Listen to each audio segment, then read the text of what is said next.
Well, one of the things that you just said is, extreme ownership was like getting hit in the head. And that's kind of real. That's why it's so impactful. And it's just like a good workout, right? If you do a good workout, you don't feel like it was a breeze. You feel like it puts you in check. If you are trying to learn something and it's hard, you feel like you're getting put in check. That's how you're actually making progress. So certainly the hardest thing for people to do is look around at what's going on in the world. And instead of blaming the competitor, instead of blaming their employees, instead of blaming their boss, instead of blaming the market, take ownership. Take ownership. Blame yourself, because then it gives you the power to actually fix those problems.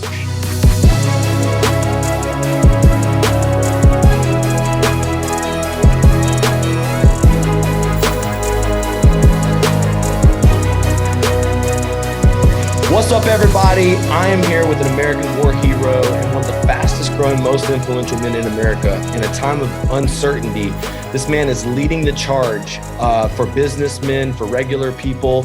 I'm with a hero of mine, Mr. Jocko Willink. Man, thank you for taking a minute to answer a few questions. I know a lot of contractors follow you out there. Thanks so much for what you do. Well, I appreciate it. Want to start off by saying, you're calling me a hero, which I appreciate the sentiment, but I can guarantee you, I'm not a hero at all. And the heroes are the guys that made the ultimate sacrifice. So I just want to lay that out there out of the gate before we get into this. Looking forward to coming talking with your teams and the people you work with. When I was a kid, I worked construction, and I've always done a lot of construction on my houses. So I'm looking forward to talking to your troops down there. Yes, sir. I was talking about a low time in my business where I had success in sales, but my team had bad culture, and your book changed my life. What inspired you to write Extreme Ownership? How did this all start, this journey of becoming from a leader in the Navy SEALs to leading, all Americans? Well, as I was getting ready to retire from the SEAL teams, I had a friend that owned a big company, and he asked me if I would come and talk to his executives about leadership. And I said, sure, he's a friend of mine. So I went up and talked to his executives. When I got done talking, he came up to me and said, I want you to talk to every division I have in my company. So I said, well, I'm getting ready to retire. He said, well, I'll pay you. We worked out a deal. And then I started going around the country, talking to all of his divisions around the country. At one of those divisional meetings, the CEO of the parent company was there. And when I got done talking, he came up to me and said, hey, I want you to come and talk to all my CEOs. And at that time, he owned 45 or 50 companies.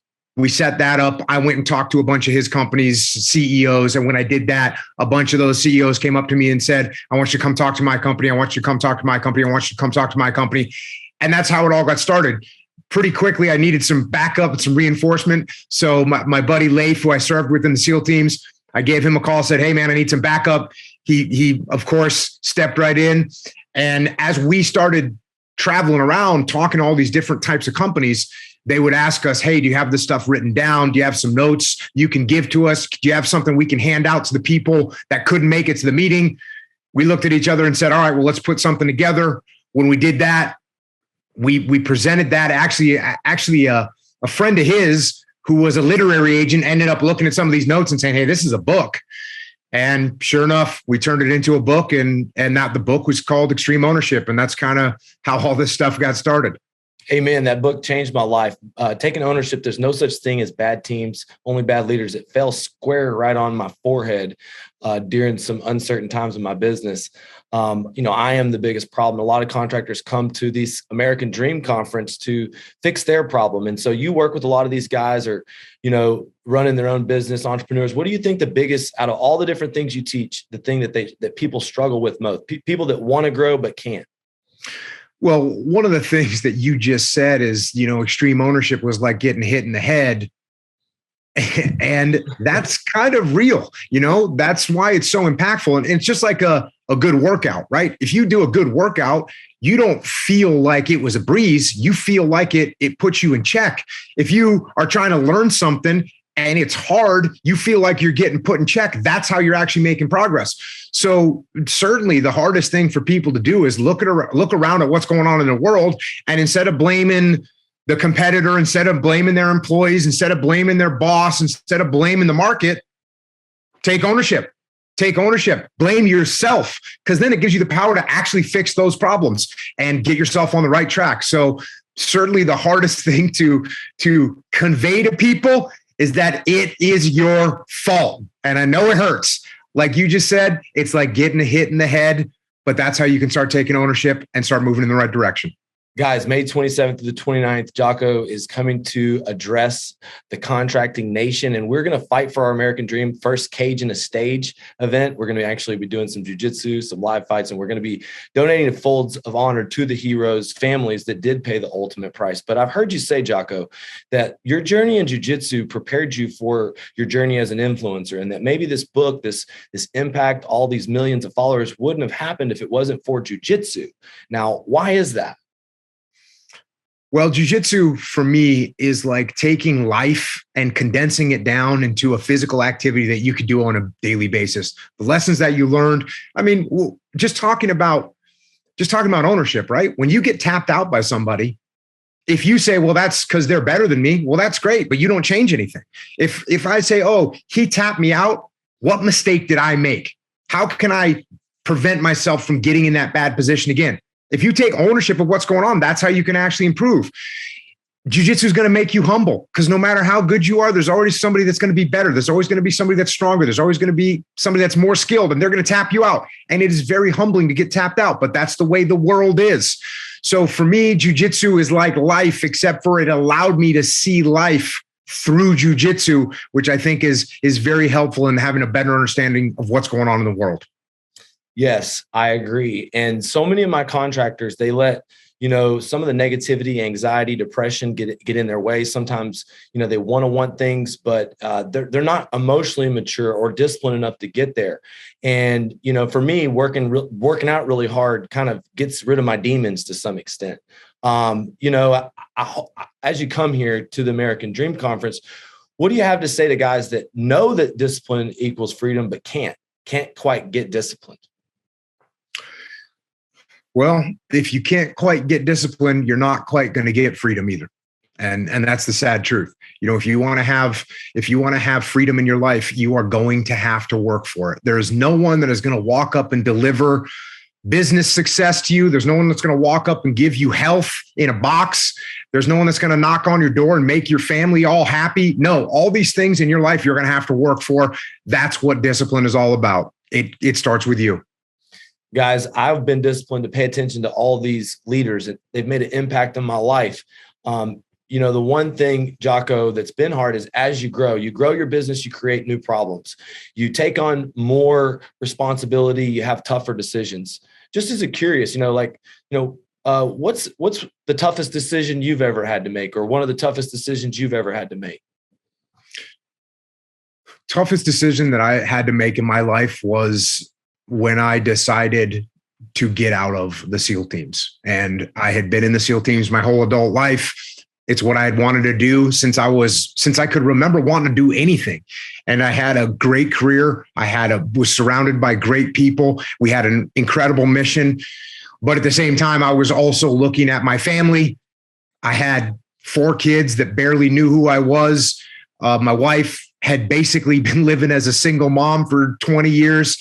And I realized I needed to dedicate some time to taking care of my family as well. But it was a very hard decision to make. And it's still something that I think about all the time, because I miss the SEAL teams and miss my friends there and miss having that mission. It's funny. Sometimes the toughest decisions are the ones that give us the biggest impact. And like it's the darkest before the lightest, and looking back on it now, how many people do you think are grateful that you made that decision? Well, I know a lot of guys in the SEAL teams were pretty bummed out when I left, but I guess the point that you might be getting at is that if I stayed in the SEAL teams, you and I wouldn't be talking right now. So I would like to think that making this transition out of the SEAL teams broadened my ability to talk to more people, and what it does is help me talk to people like you, the rest of the people we're going to be talking to when I come down there, and hopefully I can help them learn some of the leadership lessons that I learned, so they don't have to learn them the hard way like I did. Amen, brother. And, couple things, I had a couple of questions personally, like, what scares Jocko is, in these uncertain times, I check the news, I live in South Florida. I'm not scared, but what scares Jocko?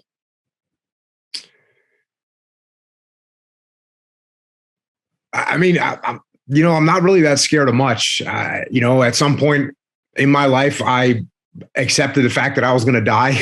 And, being on deployment where you think you roll out on an operation, there's a chance you're going to get shot, you're going to get blown up, you're going to get killed, you're going to eat a roadside bomb, and that's that. And if you worry about that all the time, if you're scared of that all the time, it's going to drive you crazy. So I, at some point, deploying to Iraq, got over that fear. And once you're over that fear, I mean, what's the worst thing that can happen? Bring it. Bring it, man. And that's what I expect everybody to do, is to bring it to Fort Lauderdale, May 27th through the 29th. We are going to, address the elephant in the room, that the only thing holding your business back may be yourself.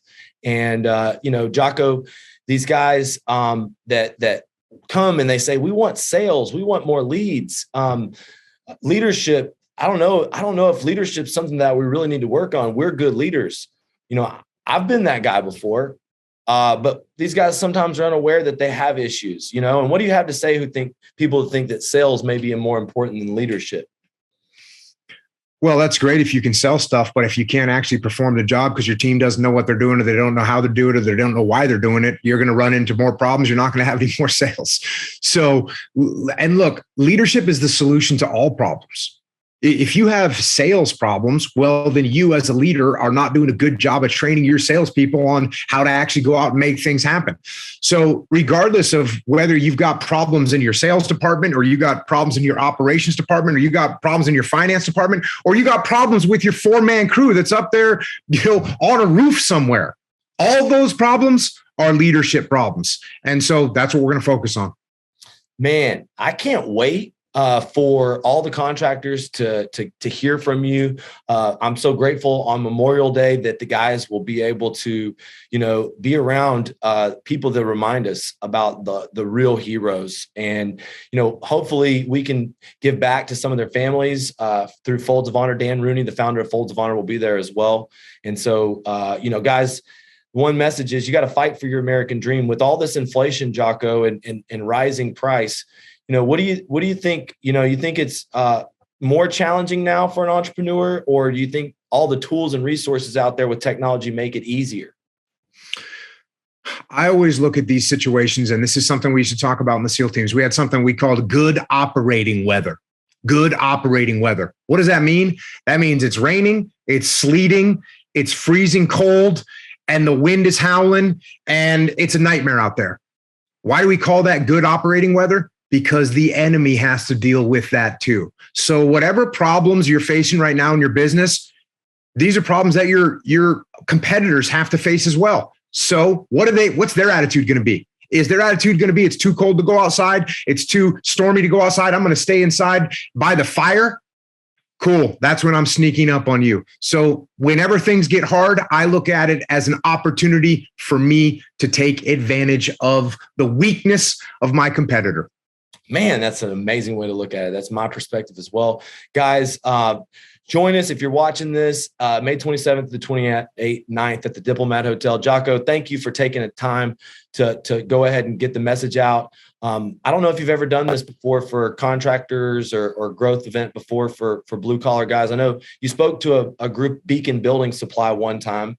So very excited to have you with us contractors. Yeah, I've worked with construction companies all over America, big, large, and small. And like I said, I swung a hammer when I was a kid, and looking forward to meeting with y'all. All right, we'll see you soon. Appreciate you, brother. Look forward to it. Thanks for having me.